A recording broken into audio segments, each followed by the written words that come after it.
So the funny thing about this video is that I'm guessing a solid percentage of you haven't even really fought a Hypnocatrice at all. So this may be a new monster experience for you regardless of if he's been in the main series or not. And yeah, before this series gets into the nitty gritty of the Frontier original monsters that have never been to the mainline games, we're gonna take a quick little look at the Frontier versions of the boys we actually do have in the main games. What was added, changed, taken away in translation, and what could maybe be reintroduced, should these monsters make a return. Today, we're going to be looking at Frontier's Hypnocatrice. I was going to include his subspecies and rare species in this video as well, but there turned out to be more analysis in this script than I thought there'd be, and I do gotta get videos rolling out at a good rate over here. Honestly, you're still getting a pretty substantial serving with just this one sadistic dancer bird in his base form. He's a wild one with a lot of wacky ideas, and I think you'll be interested to see just what he's capable of. My name is Connor, and this is Frontier Firsthand Hypnocatrice.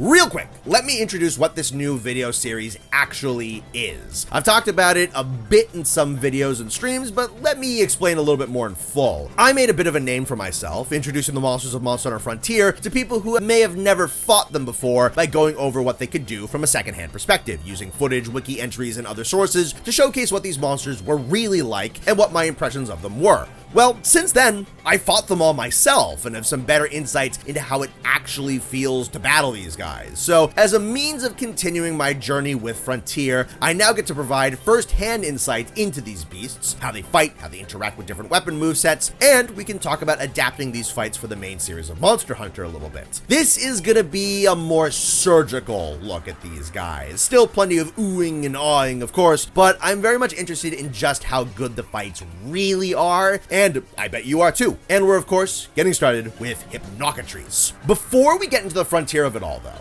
let's take a look at what we're dealing with in mainline as a point of comparison. Hypnocatrice is a bird wyvern using the traditional flying wyvern rig and hasn't been seen since Generation 2. So, there's a lot of animation recycling in here. If you're intrigued by the mysteries of the long-lost bird wyvern, you're not missing out on that much. I will say, he's notably tougher and faster than a lot of other bird wyverns like him, probably only being second to Yangaruga in terms of difficult bird wyverns in the main series, not counting variants and deviants and all that. By the time you fight him in Freedom Unite, you'll have seen the multi-peck attack, the double tail spin, the long-distance flying move, the close-range arcing globule projectile attack that monsters like Yankutku and Gypsaros use. There are some notable differences here. First and foremost, Hypnocatrice is a sleep monster, so those big projectiles can be a bit more dangerous than Gypsaros poison or Yankutku fire, since they're going to open you up to an immediate punish attack.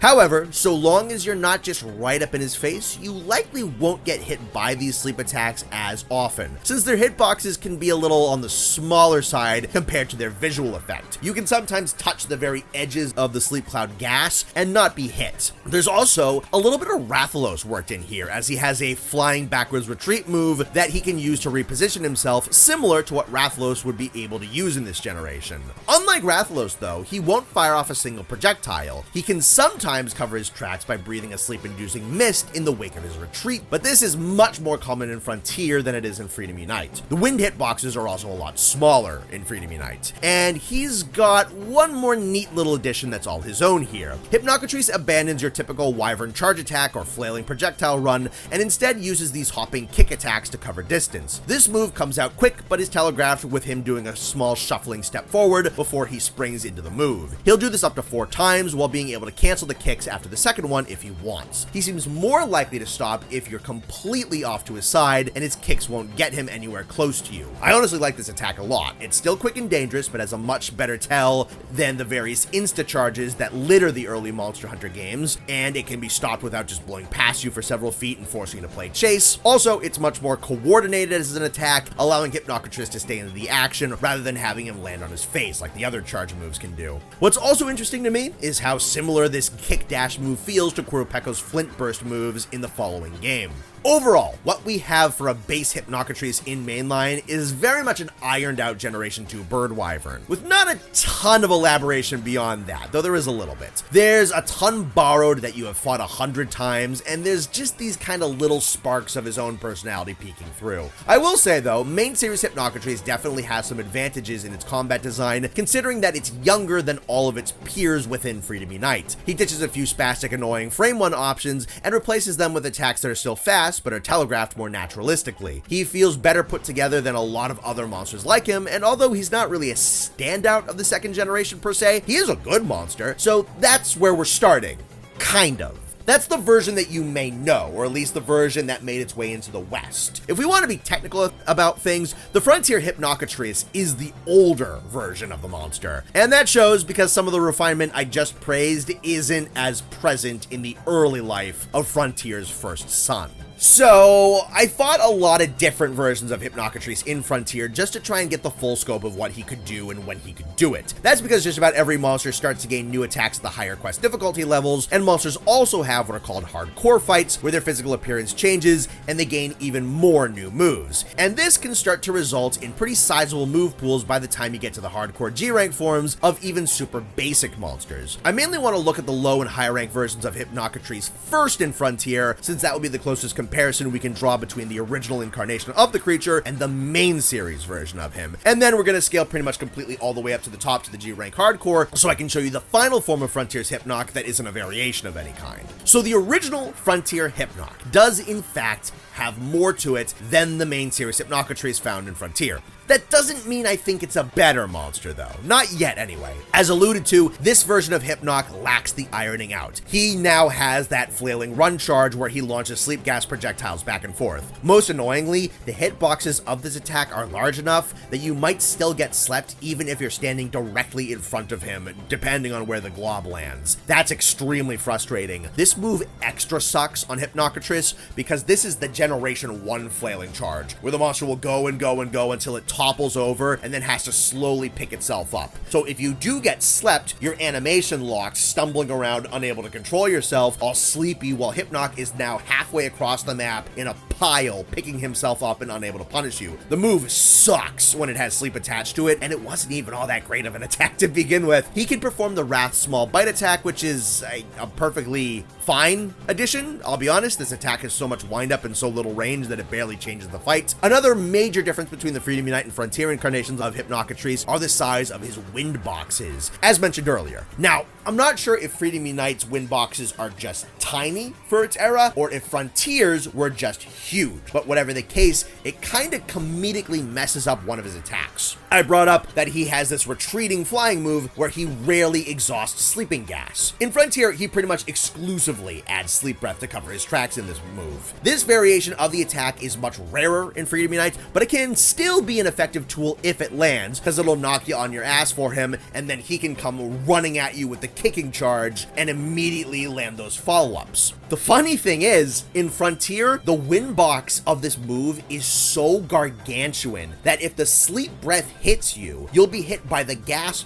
first and then by the wind box immediately after, which will automatically cancel out the sleep animation. There's definitely more attacks here in Frontier, but the newer Freedom Unite Hypnocatrice simply feels much more refined. It trims out a lot of the fat, and his moves have much better synergy with one another. Frontier's low-rank Hypnoc has a few of its own sleep attacks that are worth mentioning as well. This first one will persist through more or less every single version of Hypnocatrice going forwards. It's a close-range, sleep gas, breath, kind of uppercut looking move. At least that's the direction that it goes. It hits directly in front of him and somewhat under him. Won't lie, I get hit by this very rarely. Even with its fast windup, it doesn't hit near his sides much at all. Hypnocatrice winds up having like 3 or 4 sleep attack moves that hit directly in front of him, and this is one of the more ineffectual ones as far as I'm concerned. It's faster than the arcing globule attack and doesn't force distance like the retreating breath attack. It's kind of just like this mid-level between the speed of one and the range of the other, and it bounces balances out to a move that doesn't really change the fight all that much. At its best, it can sometimes catch you when you're under his legs, but the hitbox for that is questionably large, so that's not even all that satisfying to get hit by. There's also a multi-shot mid-range sleep projectile attack he will use on rare occasions. This move is easy to identify, with Hypnocatrice shaking his feathers, much like with his other sleep projectile attacks, but he will spend a little bit longer dipping his head down before tossing it straight up and firing off multiple sleep shots all around him. This attack will give you ample time to get out because it has a lot of wind-up to it, and it has a bit of end lag on it, so if you can get through the sleep clouds, you can get your punish attacks off of them. I think this might actually be a really good time to talk about the Hypnocatrice sleep attacks throughout all of these fights. If you don't know how they work, they can be really frustrating. So these sleep gas moves are simultaneously unblockable and have secondary or lingering hitboxes. So this means two things. If you want to use a weapon that blocks, like the lances or sword and shield, or some of the weapons with blocking counters like greatsword or switch axe, you're going to want to run guard +2 on every single one of these hits, or he will put you to sleep. Fortunately, you can spend one of the game's forms of currency to buy guard +2 temporarily if you can't fit it in. So that's either a build commitment or a resource commitment right there. Now, as for dodging, you're gonna want to use moves that have a lot of iframes or are going to move you through the sleep gas attack. There have been several instances where I've been playing a weapon that utilizes small hops and sidesteps for evades, and even though I'll get the initial proc for a skill that activates on a perfect evade, I will still take the damage and get slept. So if you're using a weapon that specializes in evading, you're going to want to be using your regular dodge rolls or weapons with prolonged evades in their movesets. Although the Hypnocs are never going to mandate that you play perfectly, they simply just never get that difficult, the way their gaseous attacks works presents a fairly unique challenge. Dodge weapons need to be in a position where they can use their larger evade so they can clear through the moves, and block weapons need a skill investment. With the vast majority of monster attacks being blockable with only singular instances of evasion needed in this game, the Hypnocatrices require a somewhat unique level of pre-hunt preparation that Frontier doesn't usually ask for. The game almost always leans on pure battle knowledge, but Hypnocatrice has potent enough gimmicks that it needs a little extra work put in if you want to just not be battered around by the sleep moves. I think this makes Hypnocatrice, even though not the greatest battle the game has to offer, a bit of a memorable batch of encounters that just function a little bit differently compared to most other fights in this game. Okay, so now let's push this bird as far as he can go. The basic one, at least. First of all, aesthetics. Hardcore takes Hypnocatrice and gives him a pretty good looking pink color aesthetic. All of his feathers that had the orange color to them now have a pink coloration to them. And the feathers that used to have that tinge of blue right near the base are now orange. I wouldn't say it's better. I still think the strong orange works with the dark brown of his body really well, but the pink is a solid look. Hardcore and G-Rank are going to add a few new tricks here and there to Hypnoc that help flesh out his personality, and I think could also potentially be really interesting as an idea to reinterpret some of his larger attacks. On the personality end, the hardcore fight is where Hypnoc starts getting his kicks and his dances. This dancing move comes out quick with him shrieking upwards before lunging to the side, lifting his wings and tail feathers, and then leaping back and forth 3 times while tap dancing. This is a weird move that took me a second to figure out. What I think is happening here is that the actual hits of the move are the initial stomps downwards. I was able to iframe off of the stomp while using this small sword and shield evade twist. This SNS move doesn't have a lot of active iframes. I've been slept by some of his attacks even while dodging the initial hit using this spin, so I think the first impact is the actual attack, and if you get really good, you can weave around and use small little precision dodges like this to continue hitting while ignoring the initial stomp. So I think the first impact is the actual attack, and if you get really good, you can actually weave around and use small precise dodge moves like this one to continue hitting him and flowing through the dance while ignoring the initial stomp. The rest of him tapping around, as far as I'm aware, is just for show. I'm not quite that good, but it sounds satisfying to learn, and the few times I was able to weave around the dance and use it for damage opportunities were kind of fun. I used to think this was pretty much just a time waster attack that boxed you out completely due to him flailing around and being difficult to approach, but there are some precise timings that are worth learning here. The other thing is that his AI will sometimes pull out the attack pretty randomly, using it when you're out in front of him or even behind him. It's not super well integrated, and approaching him while he's performing the dance feels awkward. It feels much more more designed to be a move that he'd throw out if you are already directly under him. This is another move for Hypnocatrice where I appreciate just kind of how odd it is. It's a sort of get off me tool, but instead of a gas expulsion or energy pulse like a lot of other monsters use, it's this rapid dancing attack that clears away foes at his sides, and due to the nature of it, if you're really skilled, you don't need to flee but can instead exploit the combo for its free hits. It's a very out there attack that's designed oddly and not programmed the best, but I enjoy what the developers were going for here. Additionally, we also have a kind of odd early version of the lunging kick combo that the Freedom Unite Hypnocatrice uses. But this attack doesn't seem to have the same follow-ups. He'll only lunge and kick once. It's the same attack with the same lead-in, but he won't combo it, and it certainly isn't as important to his game plan as it is in Freedom Unite. Other times, he'll rear up and then kind of just shuffle forwards and start randomly pecking and clawing at the ground before lunging forwards again. This is a really weird animation. It kind of looks like he whiffed a pin attack, which wasn't even a concept that existed for the second generation monsters. You kind of just watch him dig around, and you'll want to stay out of his way because he'll abruptly spring forwards again after a couple of scratches, and that'll hit you. I suppose this is supposed to be a multi-hitting combo if he can actually catch you out in front of him, but it's weird and tough to tell. It may also be somewhat of a baiting move where it looks like he's idling around and then he'll catch you if you go in when he jumps forwards. This is one of the oddest attacks I've ever seen, and I don't think it does whatever they thought it was gonna do. And now we have 4 more sleep-inducing moves to cover. More like 3 of them, actually. One of them is more of an interesting property than an actual attack. First of all, he has a new charging move where he'll drag his feet twice along the ground before sprinting wildly in a circle, spitting up sleep globs back and forth. Now this attack might feel like one of the second generation's hated insta-charges because he pauses for a frame or two before running, but if you're smart enough to see those foot drags as a wind-up and not as an idle animation, then you'll have time to get out of the way. And you're probably just gonna want to dodge out with most weapons. He's gonna be hitting the same areas multiple times. You can get around it with taunt dodges, but for most weapons, it's safer to just retreat and then go back in. The second is a mid-range sweeping sleep breath. I see this move used very infrequently. If you know the tell, it is very easy to identify. He'll rear up while shaking his feathers and will tilt his head to his left before sweeping the sleep gas from left to right. The telegraph is pretty big and the attack's range isn't huge, so if you see it, you'll likely have time to roll in or get away. After the attack, he'll taunt you, which is kind of funny because if he hits you, then you'll be staggering around and he's making fun of you. But if you manage to roll in, you'll get a couple of free hits. He then has an attack where he'll spread his wings and hop twice, once on each foot, before rapidly backflipping into the air like a Rathian and slamming down on his butt, kicking up an AoE sleep cloud attack. That backflip can hit you, by the way. It is a 2-pronged attack. So if you're directly in front of him and he stomps twice on either foot, you gotta dodge off to the side and then dodge either out or then back in. It needs some moderately quick reaction time because of the dual nature of this move.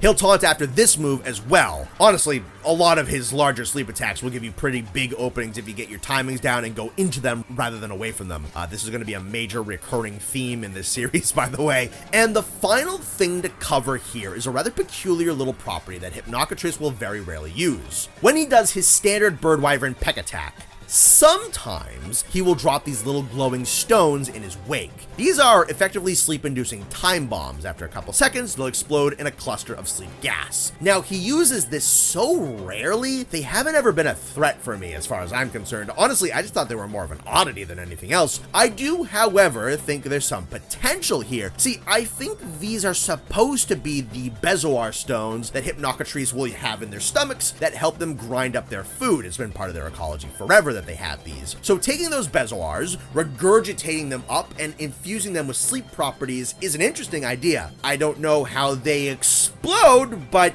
they do. Now, Hypnocatrice, and even more so his variants, have a few moves that don't really make sense. See, they use breath attacks and spit attacks to weaponize these soporific gases in their body, but they all have at least one move where they can just magically kind of conjure a sleep blast wave out of nowhere. With the base Hypnocatrice, the backflip sleep slam really has no biological precedent. And yeah, this is Frontier. Sometimes the boundaries need to be pushed a little bit so that we have monster movesets that can be an actual threat to really crazy powerful hunters, monsters, but I think we can workshop this move a little bit. I think what the developers could do is retool attacks like the backflip slam and have Hypnoc cough up the Bezoars before slamming into them or crushing them with his claws to create that same sleep blast radius effect. It's an idea, at the very least, and one that would make proper use of his sleep bomb rock concept beyond it just being a random rare occurrence with limited battlefield control versatility. As an overall package, Hypnocatrice will definitely not represent the best Frontier has to offer, and that's perfectly fine. He is their first original monster, and there's tons of fights after him. He never needed to be the best. I do think he's memorable though. If you stop to watch him and don't simply blow past him, he has a really eccentric high-level personality, weaving kicks and flourishes and mating dances into his moveset. He's kind of like a more brutish form of Rise's Aknosom in a way. He's also a very old and oddly put together monster with some insanely strange moves, a fair bit of jank, some messy AI, and a few ideas that could have been interesting, but for the most part feel more tossed in at this point. I think we could definitely have a pretty good monster on our hands with some proper love and attention. I think by the end of his run, he was given a really full roster of sleep-inducing moves, all of which have their own very well communicated tells, and none of them being obnoxiously large or difficult to deal with. And most of these attacks can give you some very solid openings. The spacing of his moves, AI attack selection, and a few very bizarrely designed attacks do hold him back a bit, but when you get to know him and are able to look past his spastic movements, there is a fast-paced and hectic dance one can learn to properly fight him. And the properties of his sleep moves do demand more thoughtful defensive measures than most other ranged monster attacks in this game are ever going to demand from you. Hypnocatrice is at this odd crossroads, where he does adhere to some of Frontier's more moveset memorized, purely weapon against monster combat philosophy, while also having some lingering elements of needing certain counter skills to deal with the frustrating properties of his elemental attacks. He's not the best experience, but he is fascinating in a way. It leaves Hypnocatrice feeling a little bit unsure about himself. It's kind of unique. Flawed, but unique. Freedom Unite, I think, did a really good job ironing out his base form, cutting out some attacks and properties that really clash with his core game plan. The removal of the flail charge, for one thing, is a huge improvement over the original. The extended kick combos make him a more effective sleep monster, as he now has these big distance covering moves that can actually punish you for being asleep, rather than just leaving you staggering around and wasting time.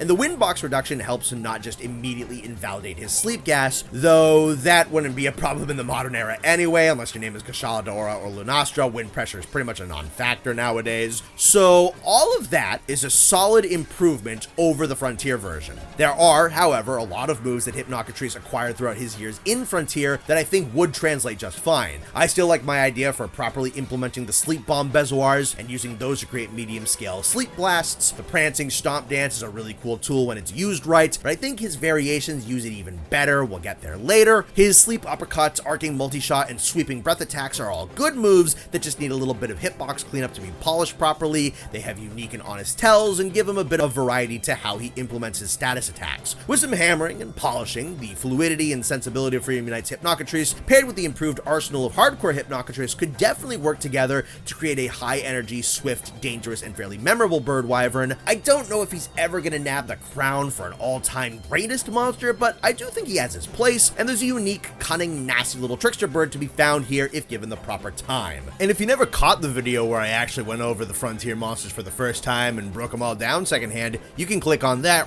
right here and check it out for yourself. This has been CR-Volcanic, or Connor. I'll see you around.